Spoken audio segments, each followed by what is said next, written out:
ఏపీలో రాజకీయ రగడ. ఏపీలో మారుతున్న రాజకీయ ముఖ చిత్రాలు. జగన్, చంద్రబాబు, పవన్ కళ్యాణ్, బీజేపీలతో పాటు కాంగ్రెస్ కూడా ఏపీ ఎన్నికల్లో పోటీకి సై అంటోంది. ఎవరి వ్యూహాల్లో వాళ్ళు ప్రత్యర్థులకు ఎత్తులకు పై ఎత్తులు వేస్తూ ఓటర్లను ఆకర్షించడానికి ప్రయత్నాలు మొదలుపెట్టారు.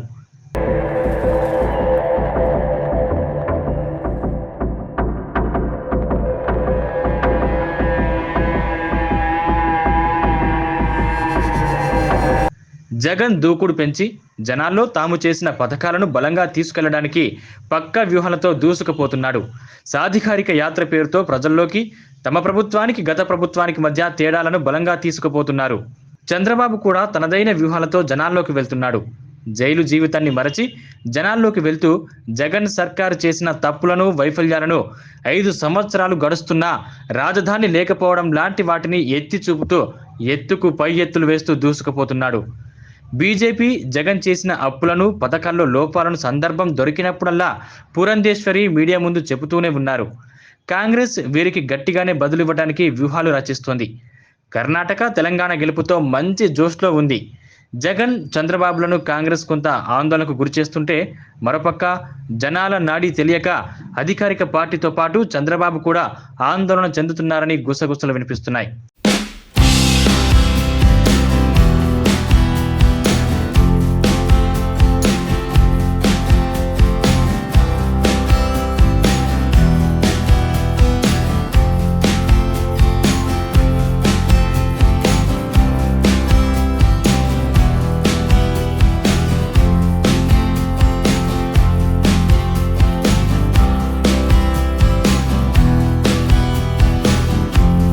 చూద్దాం, టీడీపీకి సపోర్టు చేస్తారా లేక అధికార పార్టీకే మరోసారి పట్టం కడతారేమో చూడాలి.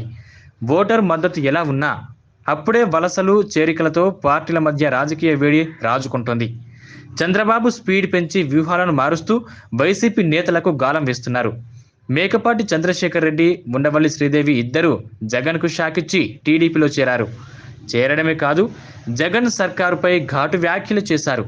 టికెట్లని అటు నుంచి ఇటు, ఇటు నుంచి అటు మంత్రులు అన్ని మార్చుకుంటున్నారు. ఎందుకు వచ్చిన కర్మ అది? వైసీపీ ప్రభుత్వం చేసిన అరాచకమైన సస్పెన్షన్ అని కూడా ఈ రోజు మీకు గుర్తు చేస్తున్నాను. ఆ ఇద్దరి చేరిక టీడీపీలో మరింత బలాన్ని పెంచిందని చెప్పుకోవచ్చు. చంద్రబాబు వ్యూహాలు కూడా ఫలితాన్నిచ్చాయని చెప్పాలి. ఇక పవన్ కళ్యాణ్ నేనేం తక్కువ కాదు అంటూ ఈసారి ఎలాగైనా ఏపీ రాజకీయాల్లో తనదైన ముద్ర వేయాలని గట్టిగానే ప్రయత్నిస్తున్నాడు. దీనికి తోడు నేను సైతం అంటూ నారా లోకేష్ కూడా పాదయాత్రతో జగన్ ప్రభుత్వంపై దండయాత్ర చేస్తున్నాడు. పవన్ కళ్యాణ్, చంద్రబాబు కలయిక వైసీపీ ప్రభుత్వంలో గుబులు రేపుతుందని చెప్పుకోవాలి. పవన్ కళ్యాణ్ రోజు రోజుకు జగన్ సర్కారు చేసిన తప్పులను, సమస్యలను తెరపైకి తీసుకువస్తూ రైతులకు ₹1,00,000 సాయం చేయడమే కాదు, రోడ్లు వేయడం లాంటివి జనసేనకు మంచి పేరును తీసుకొచ్చాయి.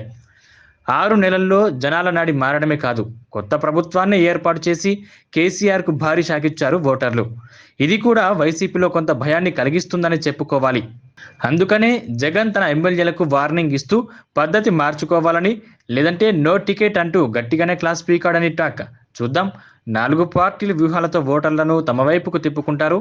ప్రభుత్వాన్ని టీడీపీ, జనసేన కలిసి ఏర్పాటు చేస్తాయా లేక జగన్ మరోసారి మ్యాజిక్ చేస్తాడో రానున్న రోజుల్లో ఓటర్లే దీనికి సమాధానం చెప్తారు.